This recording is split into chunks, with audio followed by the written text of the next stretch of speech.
Good morning.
Testing the audio on public input.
Good morning.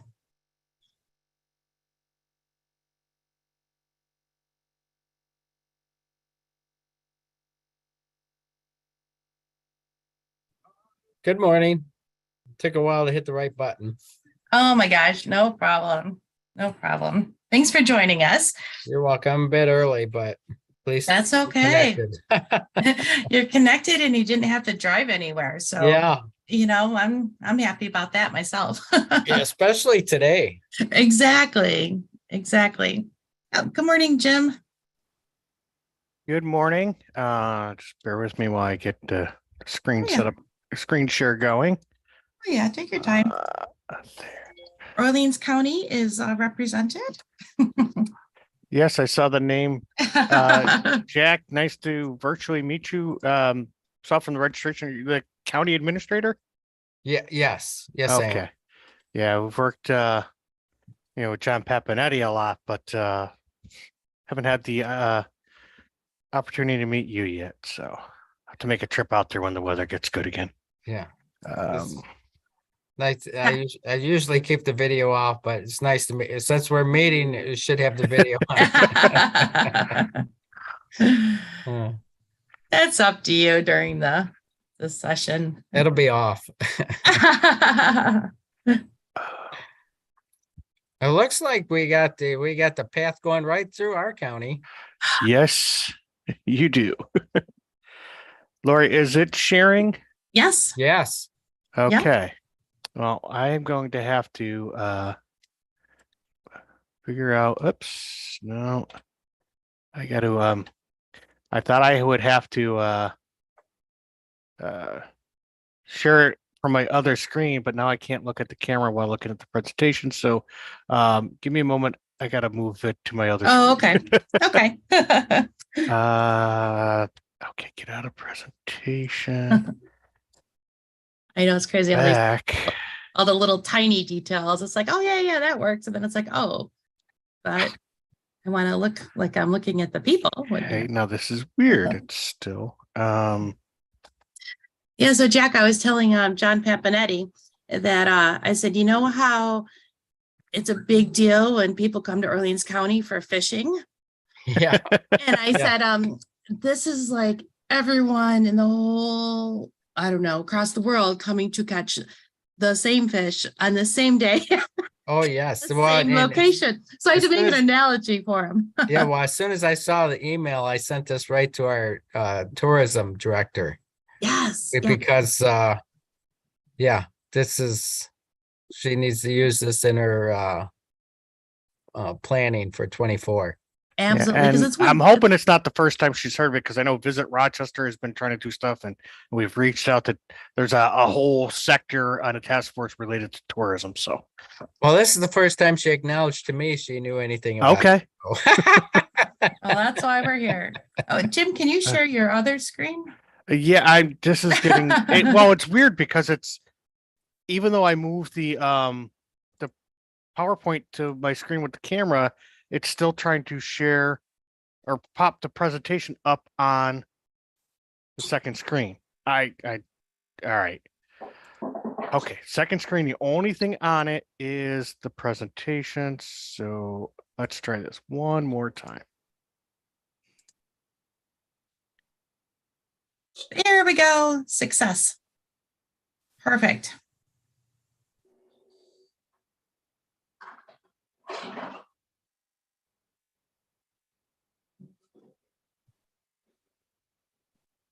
Excellent.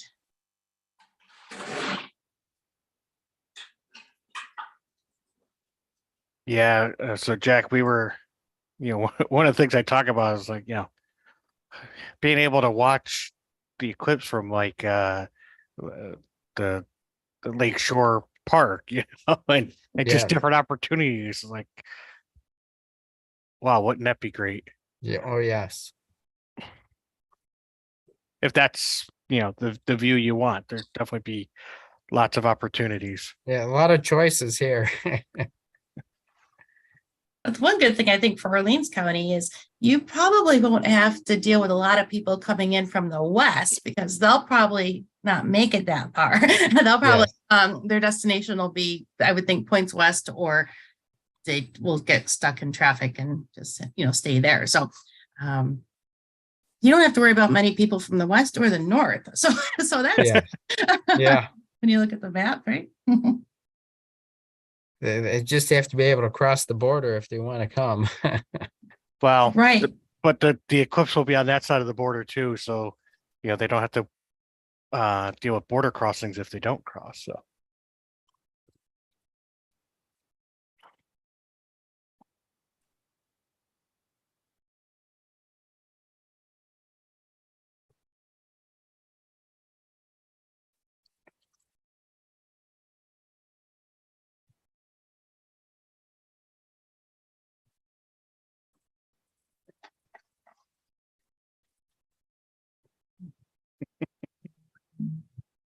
Looks good. And we are recording and we are live streaming onto our public input page. Hopefully everybody got the message to just go ahead and join the Zoom meeting. It's a little bit easier for this application. But if anyone didn't get the message or someone just heard about it and they want to hop onto public input, we're there as well. And of course, this will be recorded and saved there for folks that may actually be out responding to the winter weather that they're calling for today and can't make it after all. So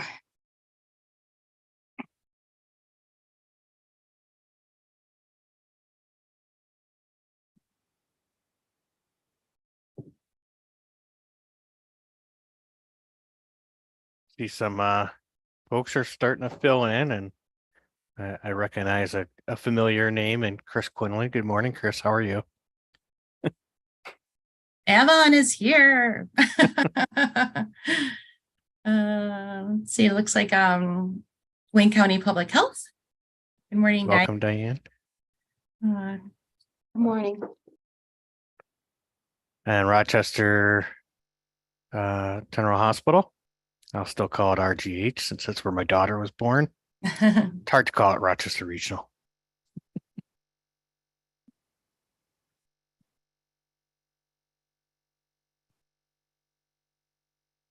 Yeah, Jim, I'm excited today because we have such a wide range of people that are going to be joining us.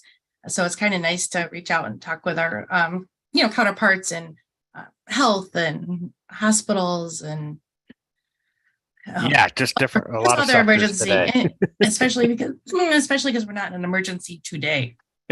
Sometimes we find ourselves having to suddenly introduce ourselves to folks at different tourism and different things.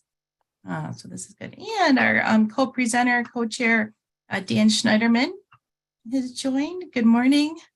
Good morning.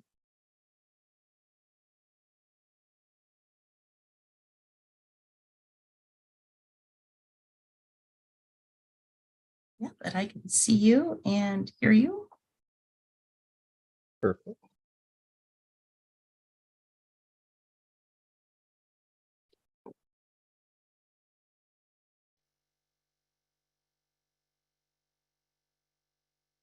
Oh, and Orleans County is here again. Welcome, Justin. Emergency Management.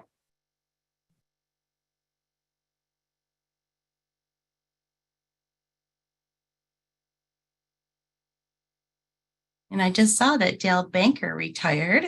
And I said to myself, oh, I got to make sure make sure Justin's involved. So I'm so happy to see you here. But I do hope that you'll all tease Dale Banker that he can't just, retire before the eclipse. He can retire, but hopefully I'll make him come back and help me. Absolutely. Absolutely. He did say I could call him anytime. Oh, I hope you take him up on that.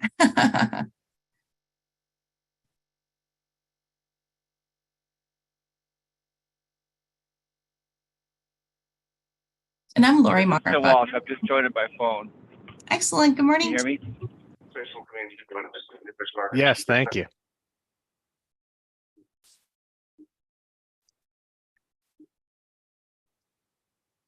Yeah, we had one of your forest rangers. And you said discontinue benchmark. Oh, I'm getting some background noise. That's for referral order. Yeah, discontinue benchmark. Oh, I think that's from Jeffrey. Thinking he's at the 911 center or emergency management, maybe. Hi, Lori. It's Lisa. I'm on.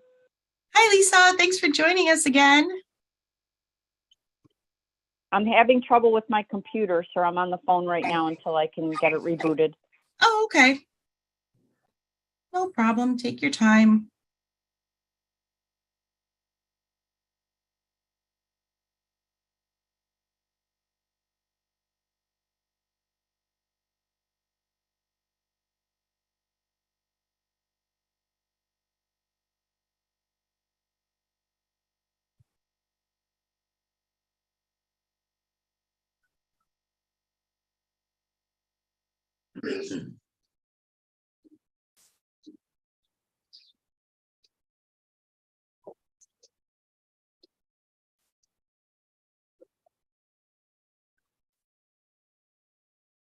Department of Health.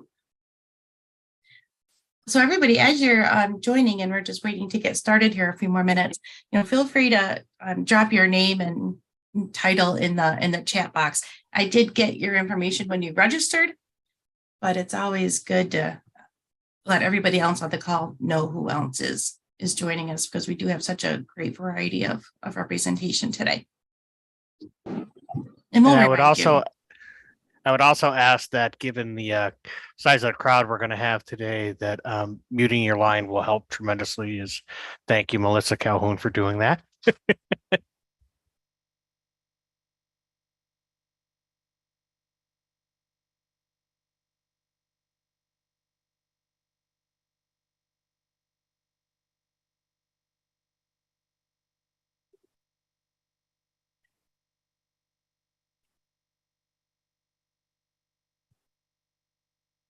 Melissa, you're welcome to turn off your video if you'll feel safer doing that. We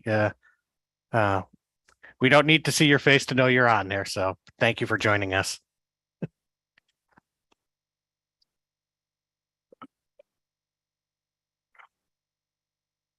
And there's Deb Ross.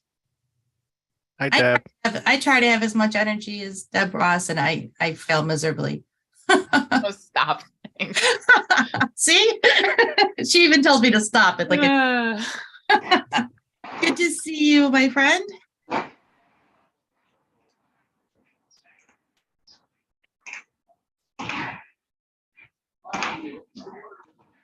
Prepare yourself for over the top.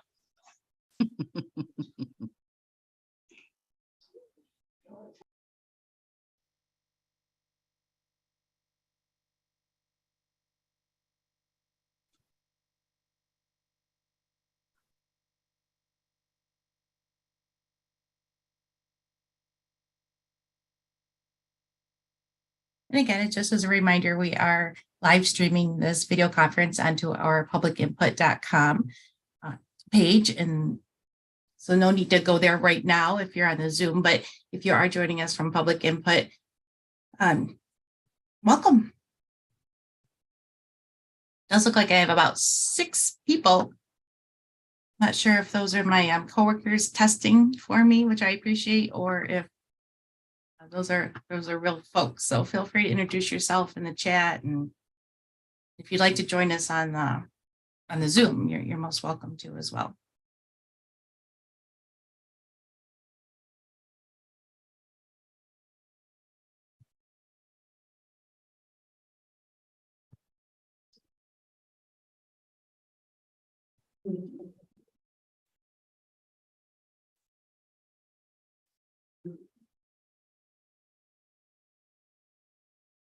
Lori, how are we doing crowd versus registrations? We still got a few people to go, or? Yeah, I think we have a few more people as I reach over to my printer. Looks like we have about 32 people logged on at the moment, and I think we had over 50 had registered. Welcome to those that are already on. Thank you. Yeah. So Jim, because we had to switch for the to fully remote, I have a bunch of moon pies and other solar themed in my car that I'm going to have to keep hidden from my daughter and my son and my husband. So I'm thinking I might have to have a raffle drawing or something and send out a little care package to some people. I don't know Well, how that's we'll not a do bad that. idea. Yeah, I'm thinking. We'll draw the names into a random Because I certainly a don't hat or need something. a couple boxes of moon pies and cosmic brownies in my car. There it is. But do moon pies actually go bad? Right, Dan. You're right. So you suggested we save them for the eclipse? I mean, I wouldn't. Here, Hey, how the about Milky Way and the I know I Starburst. Sunny D and Starburst. We were trying to feed people, but next time the task force gets together or something. Yeah. All right. Well, we're coming on 9 o'clock, and just out of a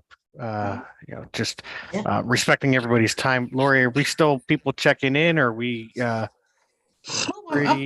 up to 30. Yeah, we're up to 35, but I agree. I think it's okay to get started whenever you're ready, Jim. All right. Well, thank you. Welcome, everyone. I'm Jim Stack with the Genesee Transportation Council. We appreciate those who shifted plans to not drive to Canandaigua. It looks like the weather's coming in a little later than forecasted, but the advantage of post-COVID era having the ability to work remotely and having this already set up to be a hybrid makes a difference for us, and hopefully save some people some travel time. With me today is Deb Ross from the Rochester Eclipse Task Force 2024 and Dan Schneiderman from RMSC, and they'll give a little introduction in a moment. And as Lori has been mentioning, we are live streaming and recording this event to our publicinput.com platform. We traditionally do our live stream, or our hybrid rather, using that platform, and it was less friendly than the Zoom, so we allowed everybody on Zoom, but by recording it, we have the advantage of anybody who was not able to join us today that catches word of it later, they can go back and have the benefit of the presentation and any of the Q&A. There is an existing task force, as I was mentioning, and it is being led by Visit Rochester, RMSC, and GTC, Genesee Transportation Council. And you could see on these slides the primary sectors that each entity is focused on. And with that, I want to turn it over to Deb Ross, our task force co-chair, to welcome everybody and talk about the Eclipse and the task force. Hi, everybody. It's great to see so many of you here, and nice to see some familiar faces as well who've been involved for quite some time. So in 2012, my daughter was attending a class at the Strassenberg Planetarium in Rochester with Steve Fentress as director.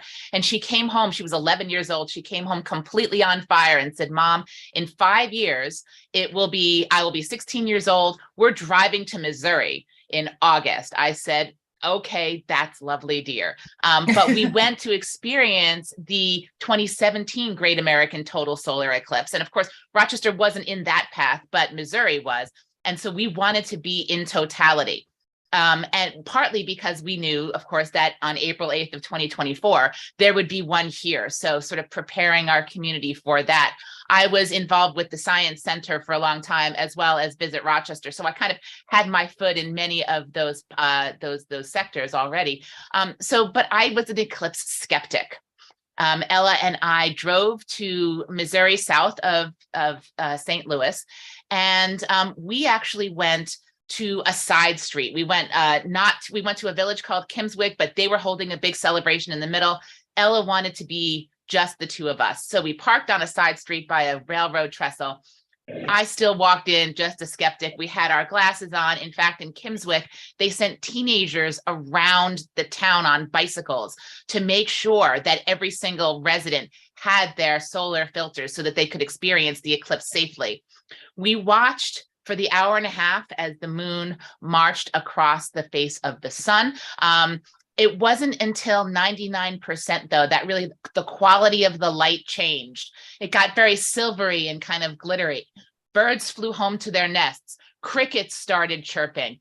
And then when the moon completely covered in totality and you take your glasses off to experience totality, you don't need them anymore at that point. The world just transformed. There was a 360-degree glow on the horizon where there would be a sunset. It was midnight blue in the sky. The stars came out. We saw the corona of the light around the sun. And honestly, though, for that minute and a half there was only, as far as I was concerned, 4 bodies in the entire universe: the sun, the earth, the moon, and me. Ella was over there and somewhere in the darkness. It was actually an incredibly profound experience. And it was a profound experience for Ella and me together. And as we saw, it was a profound experience for communities, for families who went into the path of totality. Being in totality is nothing like, literally though, being at 99%, or sorry, everybody who was here for 73% that we had in Rochester. It is a different experience. And so that word got out very well, right? It's only been at this point 5.5 years ago. Social media exists. So people understood this. So we will have even greater demand for people flocking to the path for 2024. In our area, as you'll see from some of these maps, we have it tougher. They're not coming from the north or the west. They're coming from just the east and the south. And they're coming from Boston, New York, Philadelphia, and DC, who are not in the path. So that is super important, but especially for the Finger Lakes, they're going to hit the Finger Lakes area first. And many of them are going to stay there. So just managing all of those people is really super important. So I'm just the person in Rochester who sort of puts my arms around everybody and does the digital pom-poms and megaphone to help keep people organized and talking to each other and inspired to keep working so hard. I came back completely on fire. We've been working on this since 2017. And in 2018, we were blessed to have Jim and Lori from GTC contacting the folks at Visit Rochester saying, there's going to be Eclipse, and Visit Rochester said, oh, we're all over that. And we're so glad, in most regions, we don't have they don't have like folks like Jim and Lori who are so on the ball, so in front of this for so many years, working to help disseminate the information that's going to help the area thrive. Now, the other thing about this, I just really want to give a big shout out. We had the National Eclipse Task Force do their conference in town in our area in October. Sponsored by the American Astronomical Society. And Jim and Lori are clearly sort of leaders, not just here, but throughout the country. Just so you know, I've just actually been asked to be co-chair of the National Eclipse Task Force, which gives me that more of a platform to shout about what Jim and Lori have done and are doing and pass them along to so many people throughout the country who really need this information. So thank you so much for being here and for listening to what's about to come. And I'm really looking forward to being able afterwards to tell the story about how just incredibly smoothly we here in Western New York managed this process. So thank you for being here. It's going to be a fun conference. You'll learn a lot. Thank you for those kind words, Deb. There's a lot of other folks that deserve credit as well. Okay, well, there we go. So, we'd ask people, and if you haven't done so already, please put your name and affiliation in the chat box so others can see who's here. But based on our registrations, we have a great cross-section, probably the most diverse cross-section. This is our third of 3 sessions that we're doing with this. But, we have New York State, folks from emergency management, from transportation, from health, which is great. Many counties, GTC covers a 9-county area, but we have some folks from outside of our region. We say welcome to folks in Chemung and Erie, Niagara, Steuben, our folks we don't normally interact with, but glad to have you here and glad word got out. several towns, Canandaigua, Farmington, Palmyra, or Rush, and we were trying to, there's going to be a lot of local events. So we're happy to have the towns and the villages of Avon, Brockport, Fairport, Scottsville. Again, there's going to be local events, and these are the folks that are going to be working on them. American Red Cross, thank you for coming. I hadn't thought of you guys before. I'm happy you're here because you guys need to be aware of what's going on and how it could affect your Mhm. operations. We have police department, Brockport, thank you for coming. And I'm really happy, and with apologies to Christine Abrams for not making that contact sooner, but we have some of our tribal nations on board today, and I'm not even going to try. I'm terrible with native names. When I first came to Rochester, I made people laugh because where I grew up, it's not pronounced Keshikwa, it's pronounced Kashikwa. So I don't want to insult anybody. We have some fire and regional health, Rochester Regional Health. We're starting to have some of the health agencies involved. And again, glad. SUNY Brockport, this you'll see the path practically touches their campus, so they have some great opportunities there. And we had asked in the registration what kind of awareness we have out there, and less than I guess that's about a third, a little less than a third said well aware, become planning. But about half that said no, we hadn't really thought too much about it, and the rest, this is the first time they're hearing it. So the majority of folks are not doing much, and I think even if you are starting to work towards it, hopefully you hear something today you hadn't thought of before. With that, I want to introduce Dan Schneiderman from RMSC. Dan's going to talk about their role and what they've got going on in the outreach and education world. Hi, everyone. Great to see so many people on here. Great to see so many repeat names. As you know, we keep on trucking along with a lot of these meetings. I can't believe we're on the third one of this type of meeting already. It's been what, 3 just within a month. So the RMSC has been helping really push that public outreach and getting a lot of the greater Rochester region excited about the eclipse. One of the big things that we're heavily thinking about is, well, there's 1.1 million people living here in the metro population area, and we want to make sure as many of them know about the eclipse, are excited about the eclipse, and are prepared to safely view the eclipse. So here at the RMSC, we're actually working on ordering 500,000 glasses to support the greater Rochester region. And Jim, I believe we're talking about safety later, correct? With eye safety? Perfect. So I won't jump into that yet. But Actually, Dan, I think during the eye safety, when you're talking about the science. okay, Sorry. so we'll talk about the science in a second. But you're helping get that word out. We're doing a lot with education. We've actually been talking to state education. We've been talking to superintendents, school board associations, and we'll get into this a little bit later. But one of the fun things is the eclipse happens on a Monday, and totality starts at 3:20 p.m., give or take a few seconds, depending on where you're standing. So if you're standing right here at the RMSC, it's like exactly at 3:20. And that is a usual dismissal time. And we don't want kids on buses. We don't want kids stuck in class. We've heard reports about how back in 2017, a lot of schools, kept kids inside, and we're like, no, we're not having that. We don't want that to happen this time. And so we've been really helping push, make sure that schools are aware of the eclipse. I know some people might have heard that there's even a possibility of state testing taking place on the day of the eclipse, for which we have been reaching out to the state and saying, no, that's a terrible idea.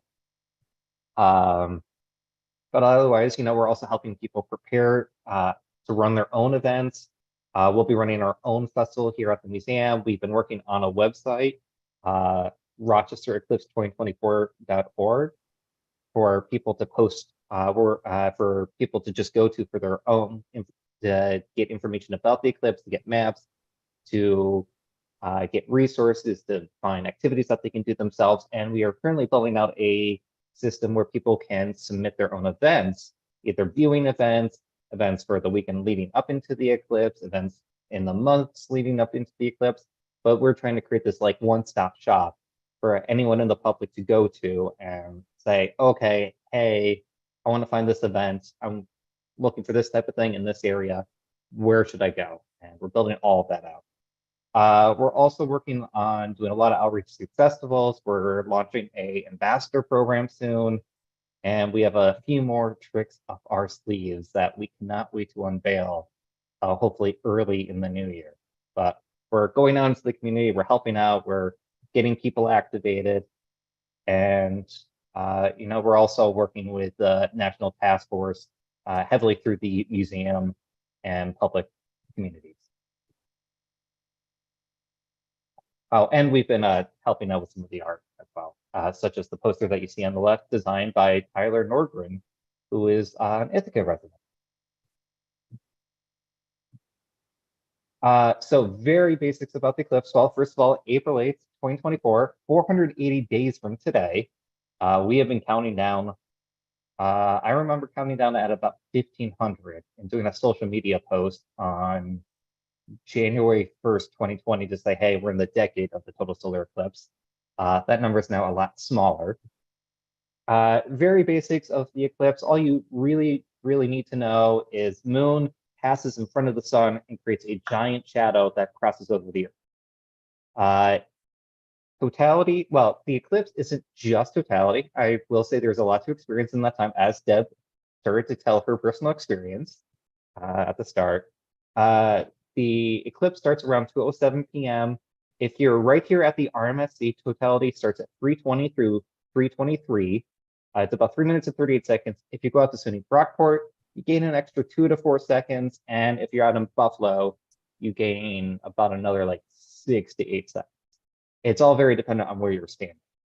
In the Finger Lakes, the eclipse basically bisects about half of the Finger Lakes. So if you're in the southern parts, you won't be in totality. You'll have a fantastic view, but you will want to move your way to totality. Or for example, I was in Penn Yan the other day, and they'll get about 39 to 42 seconds worth of totality. And then the moon passes away from the sun at 4:33 p.m. History-wise, last time we had a total solar eclipse in this region was in January of 1925. A lot of people also remember the 2017 eclipse, like the one that's the one that Deb went to. Some people here might remember an annular eclipse in 1994. I hear that one a lot, where the moon didn't quite completely cover the sun, and there's a lot of science we can get into with why it didn't then. April 8th, 2024 will be the next big one here. But then looking forward, one of the big reasons why we're expecting a lot of people is, well, we won't get this chance again for a long time. The next total solar eclipse here in the United States won't be until 2045. The next one here in New York State, which will actually cover more of the New York City area, will take place in 2079. And then here, and I know Buffalo and Rochester and the Finger Lakes region overall, we won't see another total solar eclipse until 2144. Or to put that into context, if a kid is born on the day of the April 8th, 2024 eclipse, their grandkid's grandkid will get to experience that next total solar eclipse. Mhm.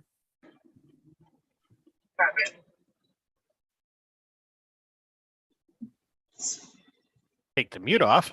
Thank you, Dan. So hopefully that gives you some context as to why this is such a big deal. Just wanted to quickly talk about GTC's role. So we recognize we're part of a larger community trying to put this together. We want to put the region in the spotlight, but we want to be part of the success stories, not traffic related horror stories. I'll share the 2017 experience in a few minutes. But one of the things about GTC, we're a planning agency. We don't own, operate, or maintain any of the transportation facilities. So we have to count on. Oh, One man. are you able to mute? Yeah, I'll take care of that. Thank you. Yep, go ahead. And again, please, if you're not on talking, please mute your lines to cut down the background noise. So as I was saying, we don't own, operate, or maintain any of the facilities. So, but we work with many agencies that do. 9 counties on our board, City of Rochester, state agencies, regional agencies. But what we can do is inform, convene, connect. We want to get the people that are responsible for different things aware of what's going on. We can share resources, and we're trying to be a resource to our communities, to our member agencies, and other stakeholders. So we provide some assistance there. Just to give you a sense of what we're looking at the national level, this will be the single biggest mass travel event in the United States in 2024 for sure, perhaps in our history. Just the nature of the path, its proximity to metropolitan areas compared to 2017. We're expecting people will move into this path. The path itself is 120 path of totality, I should say, is 120 miles wide, and it starts down in Mexico, crosses into Texas, comes up through central United States, Mississippi Valley, Ohio River Valley, and into into Ohio, New York, heading towards the Canadian Maritime provinces. With Rochester being in the path, and Buffalo, we'll say, they're on there today. We expect that we'll be attracting people from the East Coast, as Deb was saying. In all honesty, we're not competing against Cleveland or places to the west. They're going to draw from a crowd, but Rochester is the easternmost city with a science museum that has a planetarium. That will be a draw. There are 32 million people who already live in the path, and there's large metro areas nearby. So as Dan was alluding to, we have 1 million people, 1 billion plus already living in our 9-county region. We want to make a good experience for our residents and for our visitors. Zooming in a little bit, it's really interesting how the Eclipse lines up with I-90. Well, New York, that's the thruway, but when you look at Ohio, Pennsylvania, New York, maybe even a little beyond, I-90 will experience total darkness on some part of it for 4 consecutive hours. That's the impact of that shadow moving across the earth. So that's pretty cool. Looking at this map, you'll see that red line is the center of the eclipse. That's the path that we talk about. And the closer you are to that center line, the longer the duration of totality. You can see the blue lines, that represents the outer band of the path of totality. Beyond that, there will be darkness. There, what we would basically call partial eclipse. But as I learned at the AAS session, the solar eclipse workshop we had in October, that there is a very big difference from an experience of totality versus not totality. So I'm looking forward to being in totality, not having experienced it myself. When we look at the Rochester Finger Lakes region, Visit Rochester is estimated 350 to 500,000 visitors to our region. Again, over and above the 1.1 million people that live here.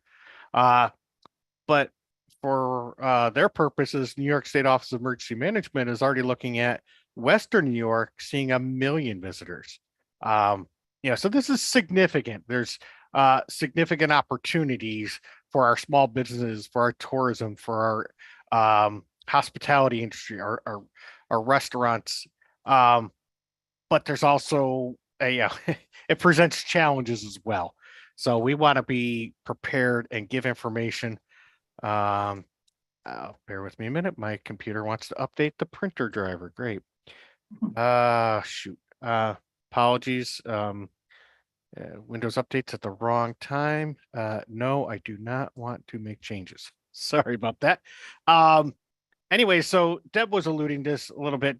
When we look at how far away people are and sort of a day trip, we're looking at major cities that are less than 400 miles away: Boston, Springfield, Massachusetts, Hartford, Connecticut. But then even moving on, some of the other metro areas: Manhattan, Albany, Philadelphia, Baltimore, Washington, D.C. These are all less than 400 miles away. Very doable for a day trip, but you'll see the flows, the paths they'll probably take, I-390, the throughway, I-81 coming up into Syracuse, I-87. These are the routes that folks are going to be traveling, for the most part, because we do expect most to come by vehicle.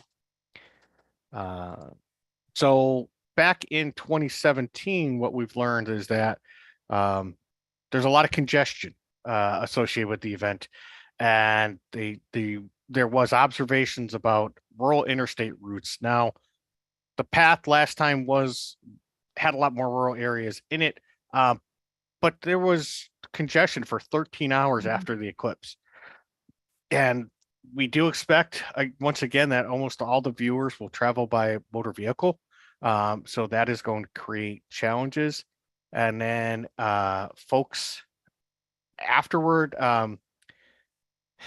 when you look at Google Maps and you see the traffic flows and green, yellow, red, after totality in 2017 or after the eclipse passed, almost every interstate route in that path of totality was red on Google Maps for several hours.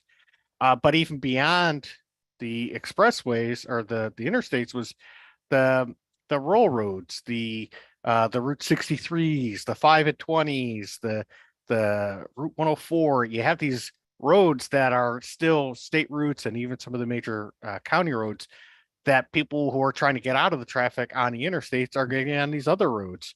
And then you have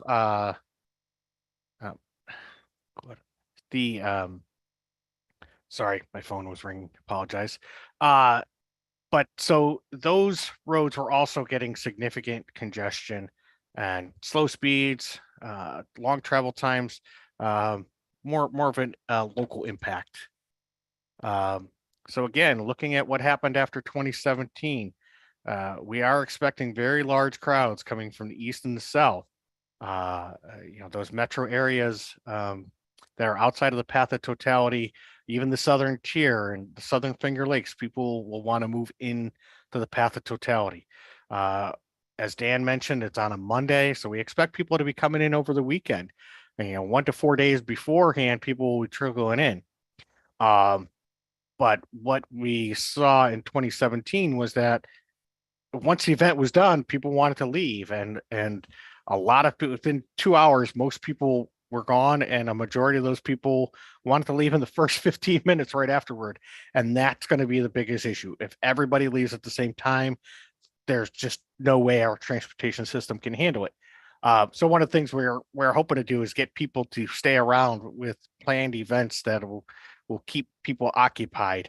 And as been mentioned, we don't expect to be pulling people from the west, and nobody's driving from the north. So when people leave, they're going to be heading east and they're heading south, and that's where we expect to have our challenges. One of the resources that Lori had included in the email was an article. So the Transportation Research Board is, a large focus on transportation issues, planning, engineering, but they put out a publication, TR News, and they had done an article after the 2017, some lessons learned and expectations for 2024. And these are some of the quotes that came out of that. But, as like I said, Lori did attach a PDF to the email. That's been an excellent article. We carry hard copies with us when we go around. We've made it available on our website. But if you want to have a sense of what people experienced in 2017 from a traffic operations standpoint and what we can expect, that's a good source. It's not a difficult read at all. So some of the considerations that when we are looking at having events, where do people park, and do we close roads? Dan talked about the RMSC having expecting to do some type of festival. Well, do some of the side streets get closed? And if we're going to close roads and have lots of traffic, do we have to think about pre-planning for emergency services. You know, do we create a dedicated lane for emergency vehicle only? We'd also, particularly in City of Rochester and Monroe County, we have the ability to the signal systems are tied back into the Regional Traffic Operations Center. We're talking about, you know, potential. Do we pre-plan a signal pattern for a particular event? Then you can sort of flip a switch and have the lights change, say for an emergency vehicle going somewhere. Response vehicles like tow trucks, do we pre-deploy them strategically so that they can help clear incidents? You know, anything from somebody getting a flat tire, running out of gas, a little fender bender. Those are things you could try to move people out of the way and get traffic flowing again. If we have some serious crashes, that could be more of a challenge. But the reason we want to keep traffic moving is that there's a tendency to have secondary and tertiary incidents at the back of the queue when, you know, drivers coming in too fast, not anticipating slow or stop traffic ahead, creates problems. But while all this is going on, we still have our routine travel. We still have our regular needs. The buses still need to run on time. People still need to get to jobs. You know, life still goes on. So we've got to consider that as well. You know, one of the things that I like to think of this is one very large event at many venues. So we know it's all happening at the same time. We know it's, but you know, when you think about our 9-county region, it's not unreasonable to think there could be 150, 200 events going on, and what we're trying to refer to as sanctioned events, and those have some type of official sponsor and have a little bit more opportunity to gain information. We've had major events, particularly in Monroe County with the International Jazz Festival, with the PGA events, with Buffalo Bills training camp, and there's times to use satellite parking with shuttles. Well, if we're going to have some large events, is that something we need to consider here? People who are coming long distances, they need information if they're not familiar with the area. And again, multiple agencies have jurisdiction, whether that's for the emergency planning, the incident detection and response, just the plain old road networks. So we want to make sure everybody is coordinating and we have that information out there. So one of the ways we're doing that is we're working on building a Google map. And the reason for Google is simply because it's easy to use, and then any visitors coming will be able to pull this up on their phone. And we haven't tested the feature yet, but I believe that they'll be able to say, hey, based on where I am and where I want to get to, give me directions, Google. And so when you look at this map, you can see the purple telescopes. That's where we know some events are happening. Rochester Museum and Science Center is doing something. We already aware that the Rochester Public Market, Rohrback Brewery, and Laughing Gull Chocolates are renting it out and having an event. I believe they're going to have food trucks and maybe live music. They're trying to keep people around, but beer and chocolate, I wish I could be there. Frontier Field looks like we're probably going to have some stuff there. So we're going to build this out as we gain information, but we're also trying to identify key facilities. That you can see I have hospitals marked on there with the cross and the red circle. I've noted where the Amtrak station is, where the bus station is, where the airport. You know, these are community features and resources that, you know, people not familiar with the area might need to know. You can see I have parking in the center of that map. We're trying to work with identifying where there might be parking in vicinity events, and is it publicly owned, privately owned, what kind of capacity might they have. These are things that we're trying to layer onto a map, and with the Google Maps, again, it's broad, it's widespread, and we can build this across the region and users can zoom into where they are. One of the things that we want to be cognizant of is the major hospitals. And in this situation, Strong Memorial Hospital is the region's only level 1 trauma center and burn center. We know Rochester General Hospital to the north is very well regarded with heart attacks, and emergency situations. But these are facilities we need to make sure can be accessed.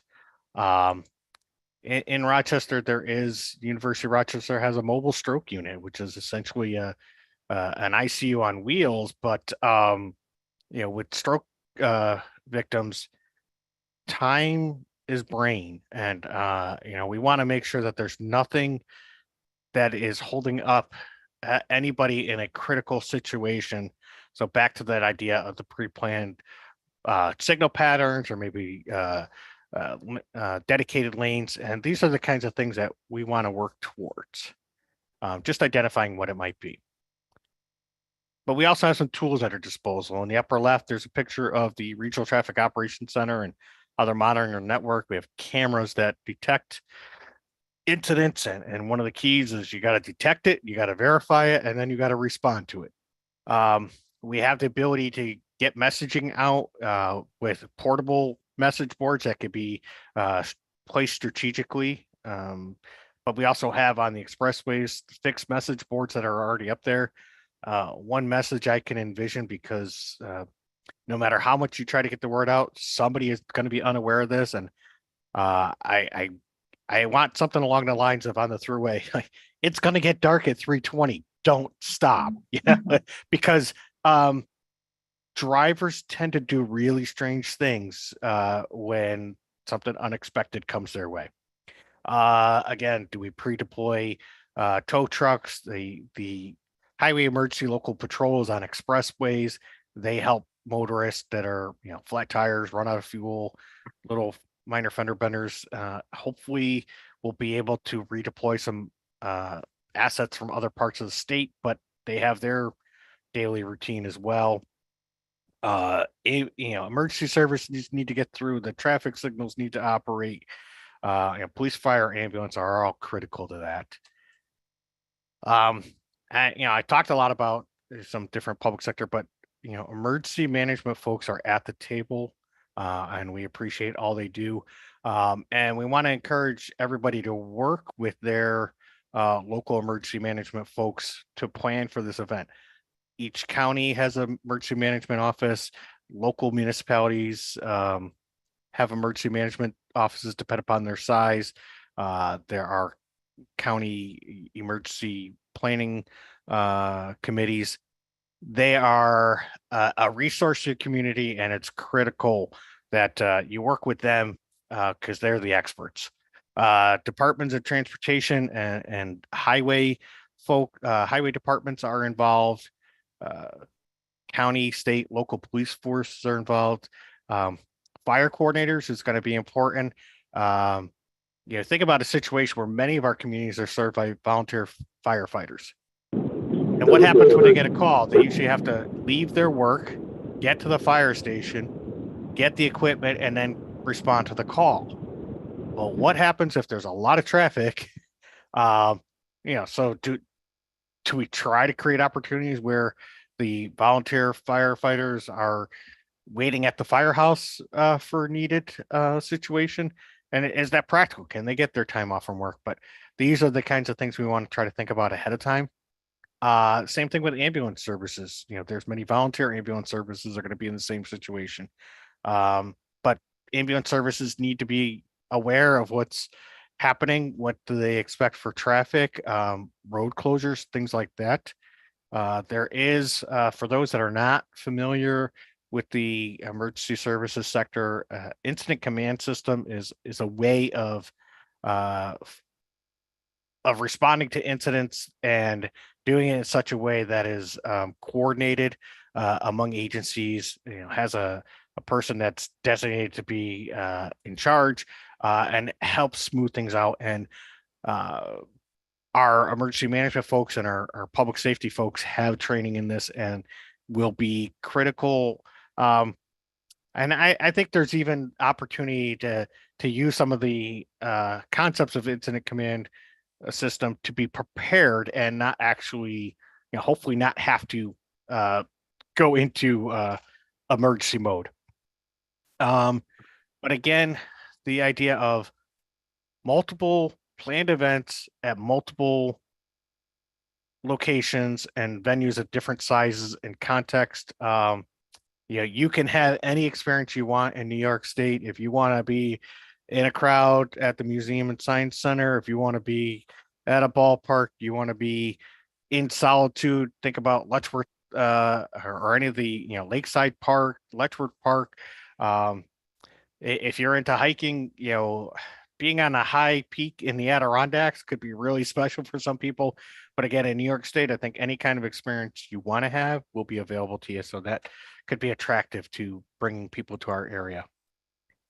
I've talked a lot about the emergency management folks, but one of the resources that's available is the New York State Mass Gathering Planning Guide. And again, working with the emergency management folks, they will have these tools available and they can help you flesh out plans for any venues. There are checklists within that planning guide that really help, things you hadn't thought of before. Before I read that, I had only been thinking about traffic, but I hadn't thought about what happens if something tragic happened at a mass event. You hate to think about, an active shooter situation or a terrorist threat or whatever, but this is the reality of the times we live in. So there's pre-event planning checklists. There are operational considerations throughout the event. There are post-event activities that, typically it's common in the emergency planning realm to take a step back, after everything's demobilized, you got to debrief. You do an after action plan and you try to, what worked, what didn't work, how can we improve for next time? That is routine, and there's nothing wrong with mistakes if we learn from those mistakes. Some resources that we're trying to make sure folks are aware of, GTC, our staff is available to talk to groups, RMSC and the Strassenberg Planetarium, again, what Dan talked about, the education and outreach, but also the science behind this. There are, the local task force that we've talked about and Deb introduced, but there's also the American Astronomical Society has a national task force looking at local planning. And because of what we've been doing in Rochester, we've been asked to sit on that. So Dan and myself have been active with that. Deb has been active and as she said, was asked to co-chair, the national task force looking at this stuff because people are recognizing that, we're ahead of the curve in Rochester. And the American Astronomical Society has a website dedicated to the eclipse that they have good information. GreatAmericanEclipse.com. Again, a lot of good information. They will try to sell you merchandise, but that's okay. They still have a lot of good information. And then the lessons learned continues to be available. Dan talked about the, oops, how did I get so far? Oh, I'm sorry. I thought we were going to the RMSC page first. Okay, so Lori had mentioned early on, and I mentioned publicinput.com is the platform that GTC uses for getting information, and that's where this recording will be posted. So it's publicinput.com/GTC Eclipse, right, Lori? Yes. All right, she's giving me the head nod. So this is a place where we're going to try to have a hub of information that as we continue to build, it's available to anybody that wants to look at it. And we'll continue to utilize that for our resources. In addition, Dan mentioned RochesterEclipse2024.org. That is where the RMSC is putting up lots of information and resources. And honestly, there's going to be a lot of cross-pollination.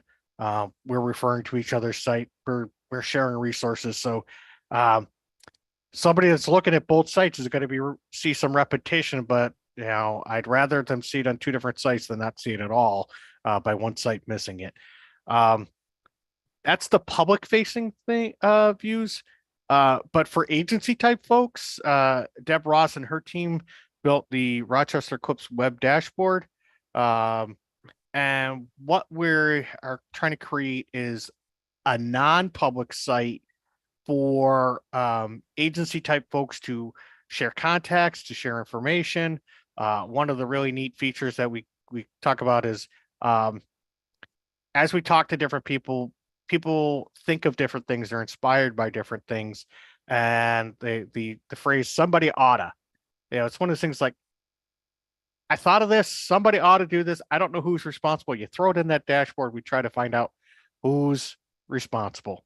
Some of the things that have already come up with the somebody oughta in some of the previous sessions that we hadn't thought about. Things like, ooh, somebody ought to talk to the funeral directors because we don't want funeral processions and even calling hours during the Eclipse event because of all the traffic considerations. Just the idea of things you just hadn't thought of until you talked to somebody else. And try as we might, we can't think of everything. But we have talked about, on the transportation side of things, we want to be cognizant of oversized loads. We don't want wind turbine blades and heavy loads and wide loads to be trying to fight with traffic. We don't want construction projects that are going to close lanes or close bridges to start April 1 like they might normally. We want to wait till April 15th so that there's, it's after the event. But things like that take lead time. So we're trying to, again, get the word out as much as we can and hope that folks tell, if you're inspired to think of something that is not in your realm, but, again, somebody ought to drop a note, and anybody that wants to be in this dashboard can reach out to Dan or Lori or Deb or me, and we can get you in here. We'll get your email, get your information. You can go to eclipseweb.org and choose Rochester as the community and sign up yourself. And then I think we still have to have like an approval, but we can give some backdoor entrance if we know you want to get on board. And we're trying to use that as a resource to connect behind the scenes. Actually, Jim, I'm going to interrupt you for a second. Yes, please. A little bit about a couple chats going back and forth. Deb, do you want to add anything else about that? Sure, absolutely. So About the I website? developed eclipseweb.org basically as a means of everybody being visible to each other. But I think that it's kind of important to state that just the fact that I developed this or that I'm chair of the Rochester Eclipse Task Force doesn't mean I'm actually in control of anything. And in fact, there isn't really a person or organization that is in charge. When the world's leading expert on eclipse communities came here to Rochester to present at the National Eclipse Task Force in October, she kind of emphasized how important that is in a certain way, even though it seems disorganized. When somebody is perceived to be in charge, that becomes the bottleneck, right? And so what works out much, much better for communities to thrive is if everybody within their area of expertise starts being that ambassador, thinking for themselves and sort of starting to influence their immediate communities about how to work together. Basically, it's a just do it situation, right? Do it. And then when nobody's in charge, nobody's exactly stepping on each other's toes in that way, right? So my job and with the dashboard is to connect everybody to each other, to help everybody see what others are doing. And then at some point you'll have duplication of efforts, and then you just start working together. We've been extraordinarily good at this here so far, but it's just sort of worth emphasizing, like, I'm just the person, doing the inspiration and helping with that kind of communication between each other. And honestly, it's fun. It's really fun this way. And what we've seen is that when people do things, others then jump on board once the bandwagon is built. We have a bandwagon for distributing this information and for getting the info to the press and for kind of shouting about our area nationally. So that's really what the job of the leader is. It's not like Jim and Lori are going to do everything here for transportation. Their job is exactly the same within the transportation sector. Did I say that right, Jim? Did I sort of express that? Yeah, I think so. And again, we are not looking to take away work from anybody. There's too much for anybody to take on. And, the folks that have the expertise already in this or have a responsibility, we're trying to raise awareness and be a resource, but we can't do their job. It's impossible for anybody to take on this task. And the idea of,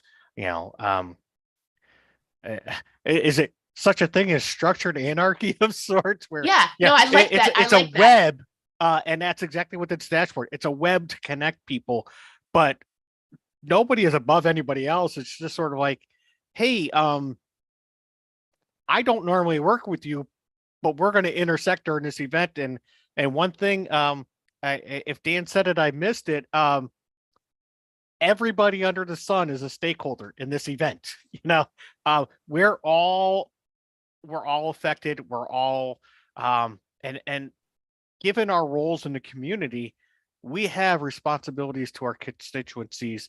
And the big thing is this event is happening regardless. But what's nice about it is we know it's coming. We can't stop it, but we can be prepared for it. And not that I would want to stop it, but I look at, seeing headlines today about tornadoes that hit overnight in New Orleans. Yeah, those are things like, well, there's a storm, we might get something, but we have no idea where it's going to hit, when it's going to hit, how bad it's going to be. The eclipse, we know when it's going to be, where it's going to be. Let's be prepared and hope that the worst we have is people caught up in traffic, that we don't have anything bad happen. And Rochester is not part of the horror stories. I tell people about, in 2017, there was a bridge from Kentucky to Ohio, and as people left, that bridge, because it's one of the few places to cross the Ohio River, it was in a bottleneck situation for 23 hours. That's a scenario we don't want people to think of Rochester and think of a bad experience. So, and I don't have the chat going in front of me. So is there anything else that in the chat that we should talk about now, or we only have a few slides to go? It did hit me that I forgot to mention about safety. Oh, yes. Yeah. So we should probably talk about safety and the eclipse. So whatever you do, do not use sunglasses to look at the eclipse. This is a big, big no-no and a big misconception. In order to directly view the eclipse, you must use standard eclipse glasses, and they have to be up to the actual industry standards. And you can, well, here's the big thing. Back in 2017, you could find eclipse glasses on Amazon. A lot of people ordered them now. Here's the issue with those glasses is that they couldn't confirm if they were certified and up to standards. So they had to put out the message and say, do not use these. We can't guarantee your eye safety with these. And when you observe an eclipse, you can technically take off your eclipse glasses for that 3 minutes and 38 seconds for that however long totality is in your location. But you're going to want them back on for the second totality ends, because it's like an ice pick of light. It just goes right through your eye. It is painful from what I've heard. And we really need to make sure that people use eclipse glasses or use solar filters that have been approved. There are other ways to view the eclipse where if you're not, looking up, you can use pinhole viewers. You can use that, classic cardboard box with a little bit of foil and, a hole poked in it. Or honestly, you can use your hands. My favorite pinhole viewer is actually strainers and colanders, because almost everyone has them at home. So there are other safety ways to view the eclipse. And Dan mentioned earlier that RMSC is working on ordering 500,000 glasses. We're trying to make a concerted effort to get those out, particularly to children, families. But obviously, that's not enough for our community. And Dan, I know I think we have it on the resource pages. There are a few trusted vendors that we can say with confidence they are going to give you a product that meets certification if you want to order some on your own. And can we talk about what you were trying, there was some, Yes. the So purchasing. one of the things that I'm working on, so in addition to people being able to bulk buy from the RMSD, since there's no way we're giving out 500,000 glasses ourselves, we have to distribute them and ask other people to help out with that. We are working on setting up a system to bring the price down for anyone who wants to customize their own Eclipse glasses. So there's a system that we'll be setting up with Rainbow Symphony, hopefully to be ready in early January. We've been a little behind because we've been working to get the glasses designed and systems in place. But the goal is for anyone who's willing to buy a minimum of 3,000 glasses, the price will be brought down by a ton. So instead of you having to pay, 50 to 90 cents per pair, it's hopefully looking like 35 cents. But with a customized, they would still have their logo on them. You'll still have this like Rochester design with, the Rochester Eclipse website information on it, and they'll all be coming from a safe source. So we are doing whatever we can to make sure that everyone in the region has the ability to safely view the eclipse. And what's nice to this company, Rainbow Symphony, they were actually at the October event, and they are an industry leader, and they have already built into their templates, the safety messages and the certifications and the different things, so you can be confident that if your community was to acquire glasses from them and make them available, they're the safest glasses you can get. So they're a partner, but at the same time, you don't want to wait till February 2024 to try to order things, because by then it'll be too late. Their production runs will be booked.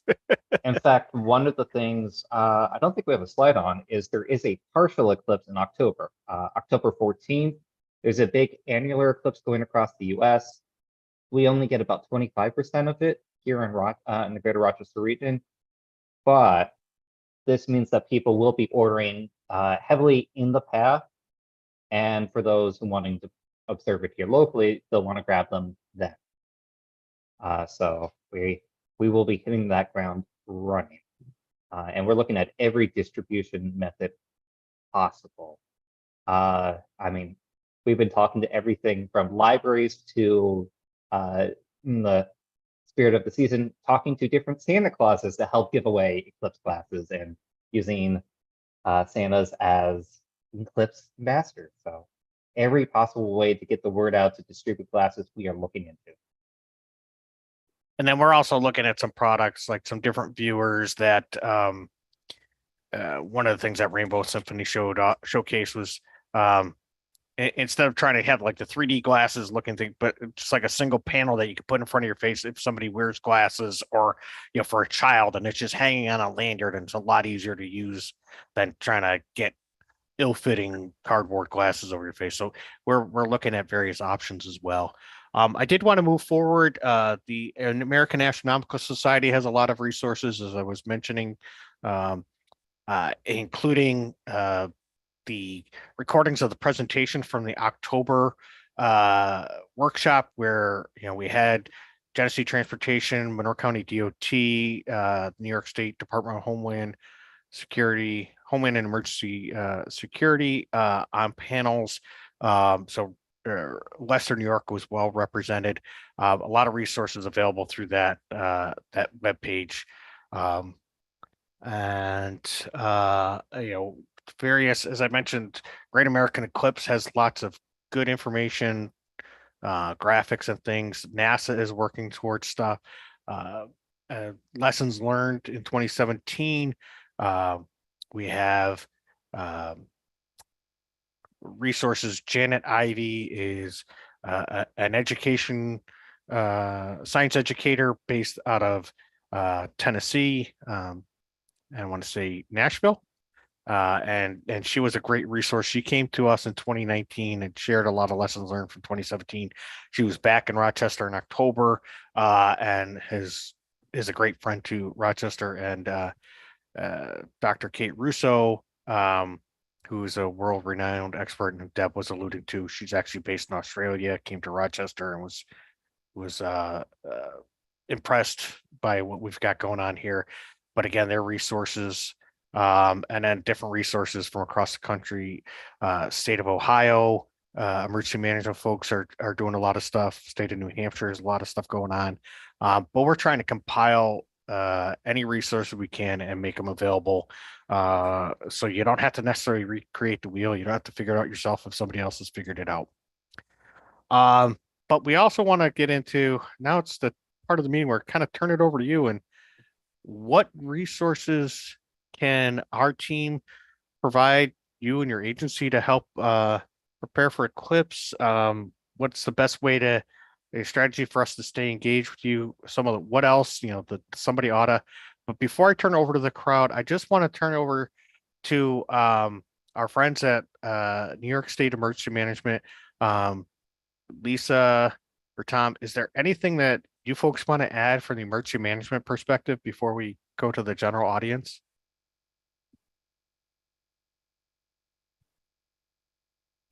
Oh, she might be muted. Hold on. Okay. Oh, Lisa, hold on if you're. Oh.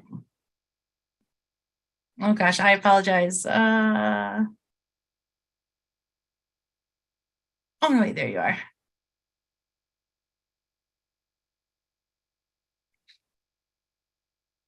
Oh, I didn't ask you Maybe to ask Jason. to unmute. Is there anyone else? Okay.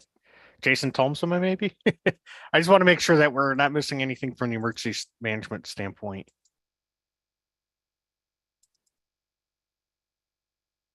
No, One this is thing that- Jason. I don't think so. You covered it all. Getting the message out is probably the most important thing, especially to the local folks. The one thing I was going to add is if anyone ever wants us to give presentations to your organization or other large groups, I highly recommend reaching out to Jim, Lori, Deb, and myself. We have traveled the region far and wide and given very similar presentations. We make sure that it's all very dependent on the audience, and should you want us, we'll travel. And us piggybacking on existing meetings and groups, just as simple, or sometimes you're looking for speakers or topics. This presentation was initiated by us to try to get the word out, but we do not mind at all piggybacking on other meetings, and that's been our go-to so far. So I think we can open it up to the general audience. And Lori, I'm thinking for control, do we want to just ask people to raise their hand or just kind of unmute? I would say just unmute. I'd say just unmute. And I know we threw a lot at everybody, so it's going to take a little bit to kind of digest and process everything. Oh, Lisa is telling me they won't let me unmute. That's weird. Is there anybody that's willing to share any observations, like something unexpected? There we go. Lisa, try it again. Lori, can you hear me? Yes, there we go. I apologize. I must have toggled something on or off there. Yeah, go ahead, Lisa. No, from the government side, state, local, county, we talked about this in the chat using ICS, which is Incident Command System. We operate as though this is an event that we would prepare for a response to it. Less on the social side, the economical as far as retail, things like that. So we have the state task force that started this past week. They met in Albany, and now things will start to flow up and down. So as the counties have meetings and the localities, and then the state, will all kind of mesh together. And I'm assuming that there'll be subcommittees that people would be asked to attend, and that would work, flesh out some of the things that, you know, we're already got in the back of our mind, you know, like, what about law enforcement, EMS, hospitals, things like that? How are we going to get people to the homes to be able to provide services for people that require home health aides, you know, those kinds of things. And as well as the resources that might be available if we were to have such a traffic jam. So using the portal is a good idea if anybody has any questions, because we're all monitoring it. And, you know, obviously, if anybody wants to reach out, if you're in the western side, to Megan or Jason, or on Finger Lake side, you can reach out to me or Dylan maybe. And then Gerald Peterson is on from Central New York. And then we also have Tom McCartney, who's in the southern tier. So other than that, that's all I have. Great. Thank you, Lisa. And I just noticed as Lisa was getting on that I was muted when I thought I was talking to everybody. So I don't know how much dead space I had. So if I repeat myself, please forgive me. I was saying that our ability to piggyback on other meetings. Oh, we got that. Is We okay. got that. All right, good. And then the other thing I had posed, and I don't know if it came out, was the is there anything, if anybody's willing to share, did you hear something today that you didn't expect or weren't aware of? We had quite a few people that really hadn't had much information coming into this call, and I'd be curious what people's reaction is.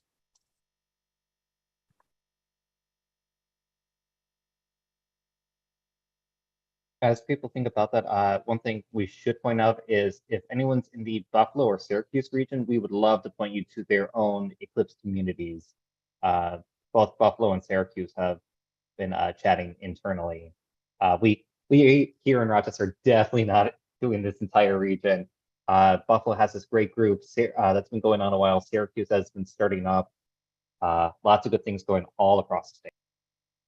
Yeah, and I know our GTC's counterpart in Buffalo, their point person had a conflict, but she did share some information that I know it led to at least one person joining us from NITEC, which is the traffic operations folks in the border area. So yeah, we're trying to spread the word and create opportunities. We don't have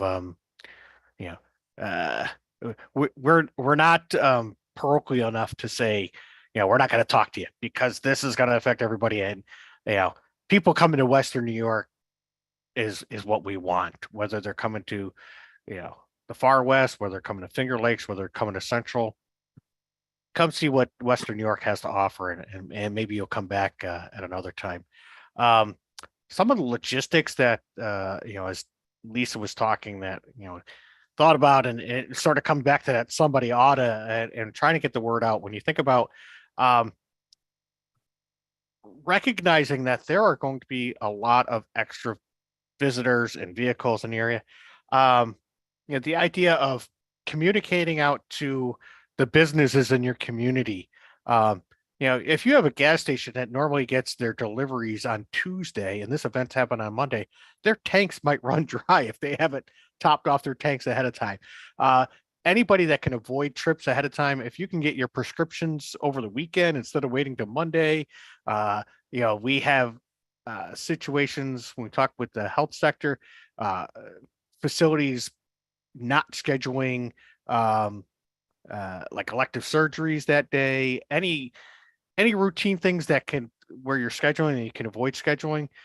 It was really interesting when somebody had made the comment about, hey, businesses, give your employees a chance to go see this, even if it's for a few minutes. Because at the height of the eclipse, nobody's going into the bank to make a deposit or make a withdrawal. Let your bank employees step outside and see. A lot of businesses that it's going to get slow for them, but they might have surges before and after. So the idea of stocking up or taking care of routine stuff ahead or deferring until after, the more we can do to keep people off the roads, for routine stuff, the better off we can be.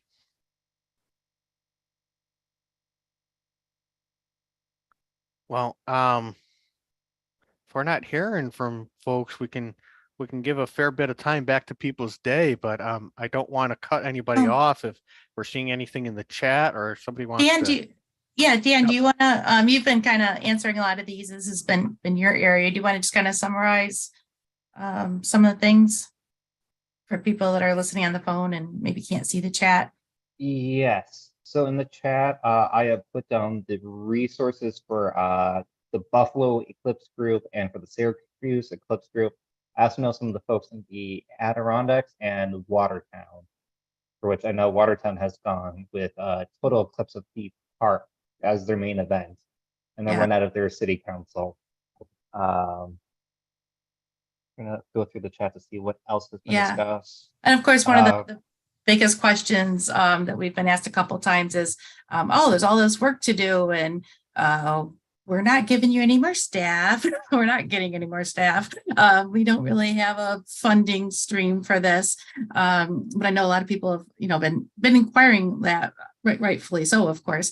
A lot of things to budget and where do we buy these classes and how do I bring on extra people and things like that. So I guess we have a couple leads that we're going to try to compile and get back to folks, but we don't really have a great little box of funding to hand to anybody, which is one reason that we kind of want to talk about this, early, so that communities can be pursuing some leads or can be looking for any sort of grants or anything that might lend itself for this.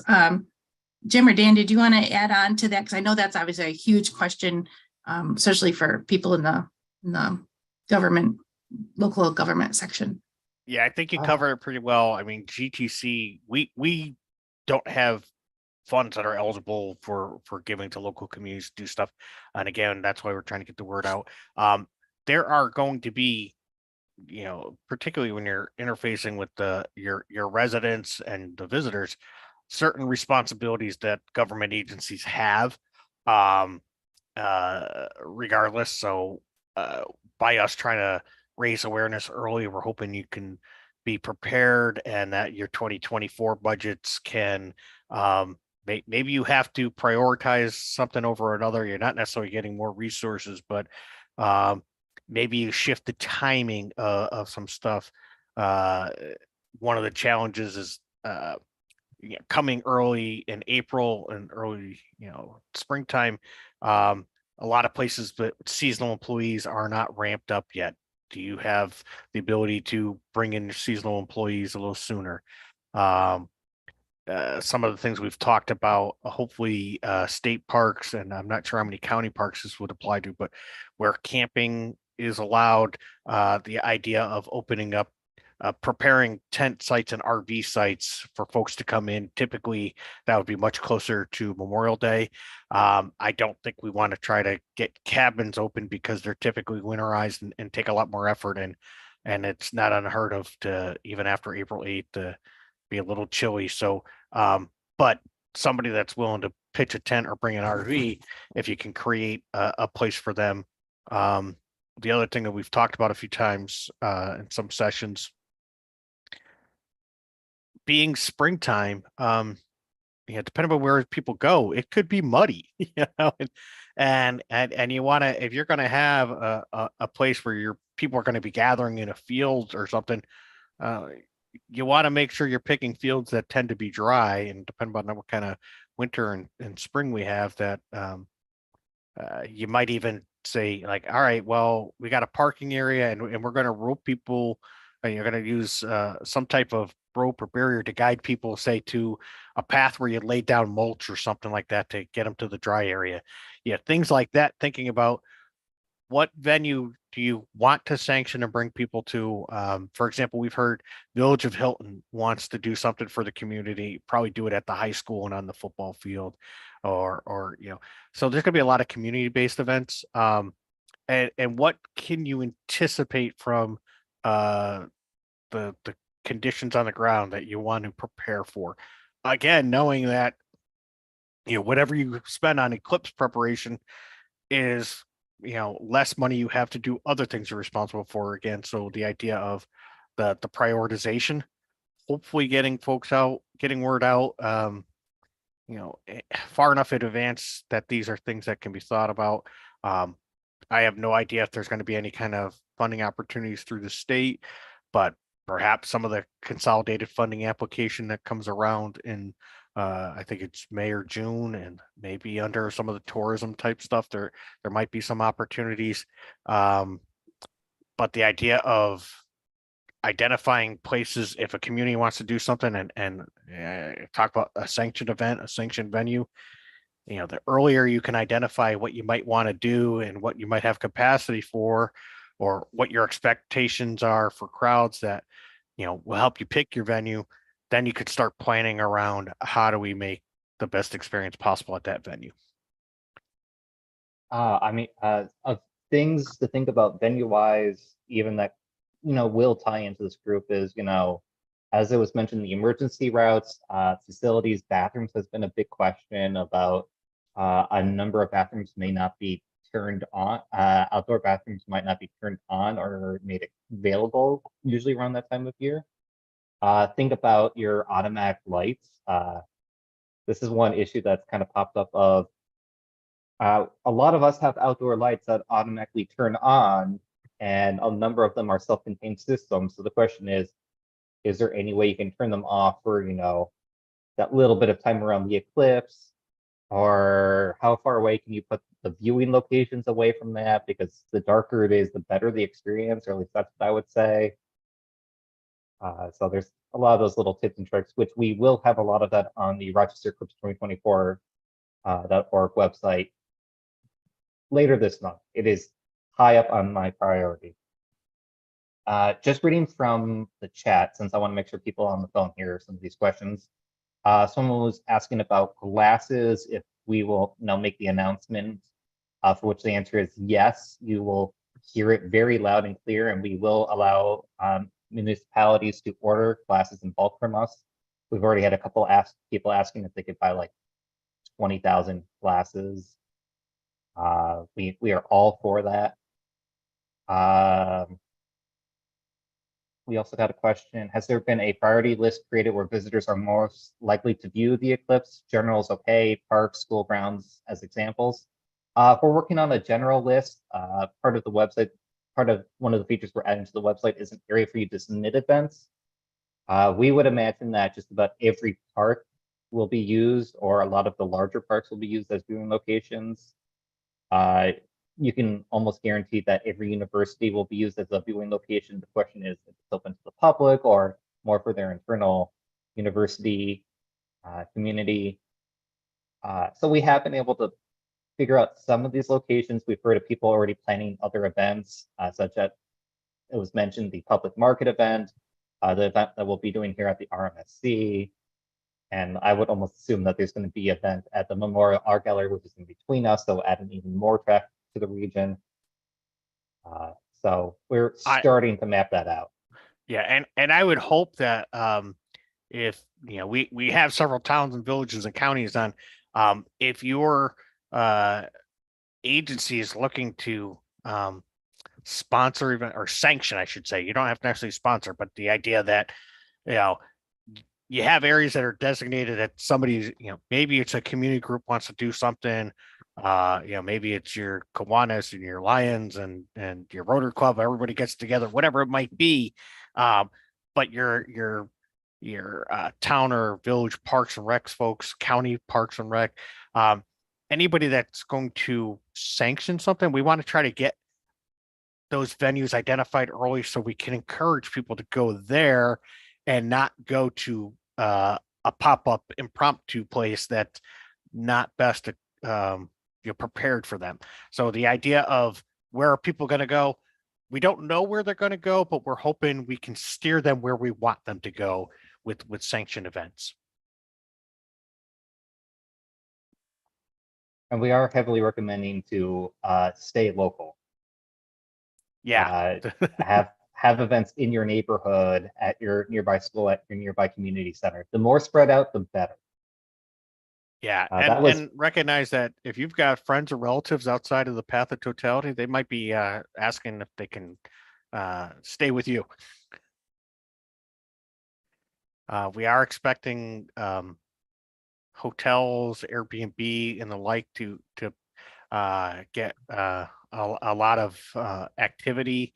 Hotels are starting to put in required minimums, like 3-night minimum, 4-night.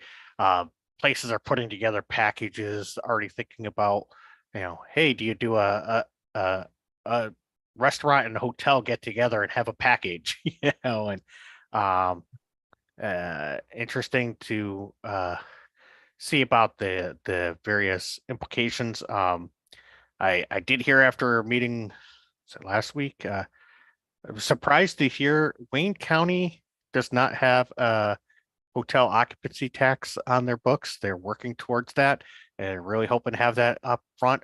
But if you have that in your community, hopefully, there's a surge in revenue with this event, and maybe that's your hotel occupancy tax. If that's something that's in your community, maybe that helps pay for some of the events. Um, uh, Merchandise sales, perhaps. you know, uh, uh, we know revenue is going to be a challenge, but maybe there's some opportunities, particularly with visitor dollars coming into the community.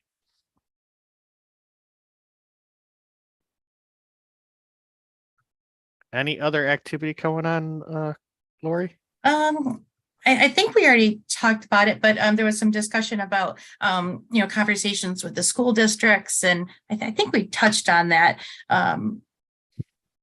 The fact that if it's even a half a day, which would be ideal in some situations, but that also puts a strain on RTS, who does the school transportation service. So, that might not be so helpful for them, or, there's always a balancing act of things, but I think we did address that. Well, I would just say that, schools. The schools, the question about schools is, all we can do is raise awareness among the decision makers, and there's been some effort to advocate. I know in Monroe County, there's been conversations with the superintendents. I think outside of Monroe, or there's been presentations of them outside of Monroe County. I think some of the superintendents are talking about it. For at least the Finger Lakes region. I don't know if he covers Western New York as well, but there's been a conversation with Wade Norwood, who is on the Board of Regents for representing the Rochester area. The state education department and the Board of Regents is talking about this because those school calendars are made in advance. One of the challenges that is something that we all need to be cognizant of, the idea of, hey, well, just take an extra day. Well, that's not necessarily easy, particularly if it lands that the week prior turns out to be the April break around the Easter holiday, because if families are already making childcare arrangements for the full week, one more day could be the straw that breaks the camel's back. The other challenge is that for many families, school is the primary source of nutrition when people go for breakfast or lunch. So what happens to those children? That also reminds me of the planning ahead. Things like Meals on Wheels. What kind of delivery times do people normally out on those routes? If they're in the afternoon, maybe you want to do a box lunch if you have a Meals on Wheels in your community. Again, what are those routine trips we can try to avoid? But the other challenge, some kids, their parents are working, the school bus drops them off, they have to go inside, and they have to stay inside till a parent gets home. That's the rules of their house, for whatever reason. Well, there's a phrase we've been using on the AAS task force: no child left inside. In past Eclipse, I was briefing somebody recently, said, yeah, when I was a child in the 60s and the Eclipse came through, they said, don't go outside. People thought it was harmful. Well, we know it's not harmful to be in Eclipse, except, wearing glasses when the sun is still showing. But the idea of creating places where kids can go and be safe and learn from this event, hopefully experience it with their friends, that's what would be nice. Sometimes school is that venue that brings people together, and can we have something where it's a half day, but then there's structured events afterward to keep kids around, even past the main event, to let the bulk of the traffic clear out before they have to leave. But there's no simple answer there. This has been an issue we've been wrestling with for a good couple of years now, and chatting with the right people. It's been a lot of 2 steps forward, 1 step back, trying to figure out all the little logistics. And, as Jim mentioned earlier, we'll say, literally everyone under the sun is impacted by the eclipse. And I mean, everything from daycare through pre-K, through doctors, through schools, it all needs to be tackled. And that's something we've been chatting a lot with, especially with schools. I will say we have also been chatting with all the universities too. So we are dealing with higher ed through pre-K, senior centers, literally everyone.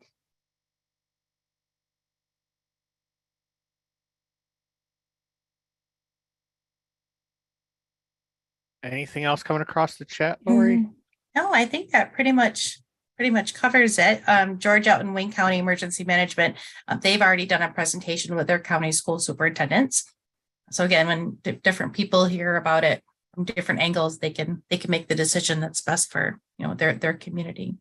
And that's why I was so glad to see the cross section of sectors on our registration list, having folks from the health sector, from emergency management, from municipal operations. These are all beneficial. The more we can spread the word. I mean, last week I was talking to a neighbor who was a teacher, and he hadn't heard of it, so he's like, well, thanks. I'm going to bring that back to my colleagues in the science department, and maybe even work it into my social studies curriculum.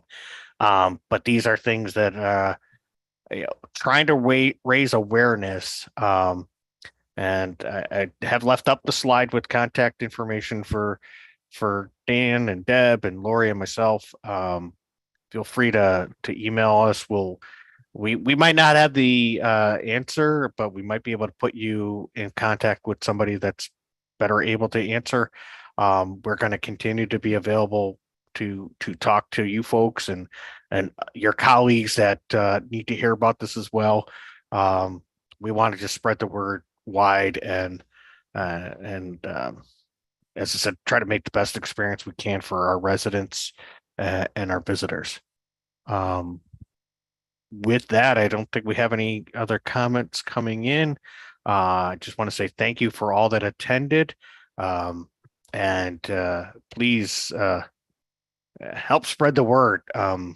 We want to make this the best event we can, and the best experience for everybody.